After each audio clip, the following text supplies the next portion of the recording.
అందరికీ నమస్కారం. డాలి గారు, కంగ్రాచులేషన్స్. చాలా బాగుంది ట్రైలర్, నాకు బాగా నచ్చింది. నేనంటే మీలాగే నేను కూడా ఏమీ చూడలేదు, ఎందుకంటే నాకు థియేటర్లో చూడడం ఇష్టం. అందుకని ముందు ముక్కలుగా చూడను. ఏం చెప్పాలి అంటే, యాక్చువల్గా ఇలాంటి సినిమాలు చూసినప్పుడు, ఇలాంటి ట్రైలర్లు చూసినప్పుడు, లేదంటే కళ్యాణ్ గారి గురించి చెప్పేటప్పుడు ఆయన నేను మాట్లాడుకునేటప్పుడు ఒకటి చెప్తూ ఉంటారు. ఏంటంటే, జనం అందరూ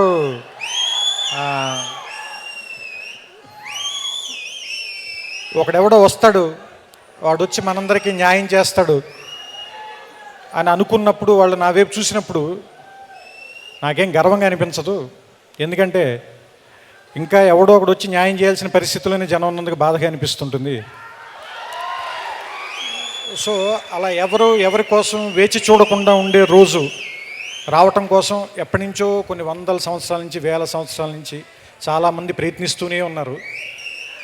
వాళ్ళ వరుసలో ఎక్కడో చివరి నిలబడగలిగే స్థాయి నాకు కూడా భగవంతుడు కల్పిస్తే అంతకంటే గొప్పది ఇంక మరేం లేదని చెప్తూ ఉంటారు ఆయన. ఎందుకంటే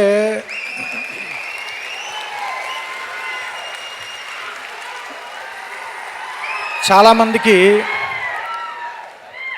చెయ్యెత్తగానే జనం ఆగిపోయే శక్తి ఎక్కడో కోట్లలో ఒకటికి ఇస్తాడు దేవుడు. ఇటువైపు వెళ్ళమని చేయి చూపిస్తే అక్కడ ఏముంది అని కూడా ఆలోచించకుండా పరిగెత్తికి వెళ్ళిపోయేంత ప్రేమ, అభిమానం సంపాదించుకునే శక్తి ఎక్కడో కోట్లలో ఒకరికి ఇస్తారు. అలాంటి కోట్లలో ఒక్కడు పేరు మీకు తెలుసు, నేను చెప్పాల్సిన పని లేదు. నాకెప్పుడు ఒక మాట ఇష్టం, ఏంటంటే ఎవరైనా సరే నువ్వు ఎలా ఉండాలనుకుంటున్నావు అంటే ఊరి చివరి మర్రి చెట్టులో ఉంటే మంచిది అని. ఎందుకంటే ఆ చెట్టు వేసంకాలంలో వచ్చిన వాడికి నీటిస్తుంది, వర్షాకాలంలో తడిస్తూ పరిగెత్తుకుంటూ వస్తే వాడి మీద చినుకులు పడకుండా కాపాడుతుంది. కానీ నువ్వెప్పుడు గుర్తించమని అడగదు అది. నేను అలా మౌనంగా దూరంగా ఊరి చివరి నిలబడి ఉంటుంది. నాకు తెలిసి నేను పవన్ కళ్యాణ్ని పర్సనల్గా తన మిత్రులకి కానీ, తనకి చాలా సన్నిహితులకి కానీ అంత మౌనంగా వెనకాల ఉండి సాయం చేయడం అనేది నేను నా కళ్ళారా చూశాను. ఎందుకంటే అలాంటివన్నీ కొన్ని మీతో పంచుకుని అవతల వాళ్ళని చిన్నగా చేయటం నాకు ఇష్టం లేదు. అందుకని నేను ఆ సంఘటనలు మీతో ప్రస్తావించట్లేదు అంతే. ఎందుకంటే ఒక మనిషిలో పూసంతైనా పుణ్యం చేసి ఉండకపోతే శివుడు పిలవడు అని సీతారామ శాస్త్రి గారు చెప్పారు. అలాగే నలుసంతైనా మంచితనం లేకపోతే ఎంతమంది ఎందుకు ప్రేమిస్తారు? సో ఇది బహుశా నిలువెత్తు మంచితనం అయి ఉంటుంది. అందుకని ఇంతమంది అభిమానులు ఉన్నారు, ఇంతమంది ప్రేమించేవాళ్ళు ఉన్నారు. ఎందుకంటే మీకు ఎవరు డబ్బులు ఇస్తే రారు, పిలిస్తే రారు, మీకు రావాలనిపిస్తేనే వస్తారు. సో మీరు రావాలనిపించేలా బతికే మనిషి కాబట్టి ఆయన చూడడానికి వస్తారు.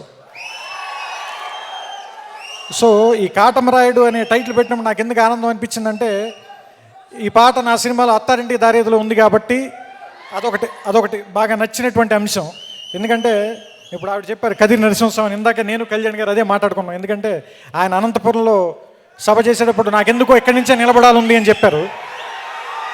తెలియకుండానే మేము అక్కడున్న కాటమరాయుడిని ఆయన్ని ఏమంటారు స్తుతిస్తూనే, ఆయన్ని పొగుడుతూనే ఆ పాట పెట్టాం ఆ సినిమాలో. సో అదే ఇప్పుడు ఈ సినిమాకి పేరైంది. ఇది మరింత ముందుకు తీసుకెళ్లాలని, మీకు మరింత చేరువ చేయాలని, సినిమాల ద్వారానే కాకుండా ఇంకా చాలా మార్గాల ద్వారా ఆయన మీ అందరి గుండెల్లోనూ ఎప్పటికీ మర్చిపోలేని స్థానాన్ని సంపాదించాలని. కానీ ఒకటి మాత్రం చెప్పగలను, ఆయన గురించి ఒకే ఒక మాట చెప్పగలను నేను. పేరేదైతేనే పని కదా మనకు కావాల్సింది. సో ఆయన గురించి చెప్పాలంటే, ఆయనకి నచ్చిన కవి మాటల్లోనే అంతా కలిపి ఇంతే కావచ్చు, కానీ ఒక్కసారి తలెత్తి చూస్తే ఒక దేశపు జెండా కొనంత పొగరుంది. ఆయన గొంతెత్తితే అది ఒక్క గొంతు కాదు, కొన్ని కోట్ల మంది కలిసిన ఒక గొంతుక.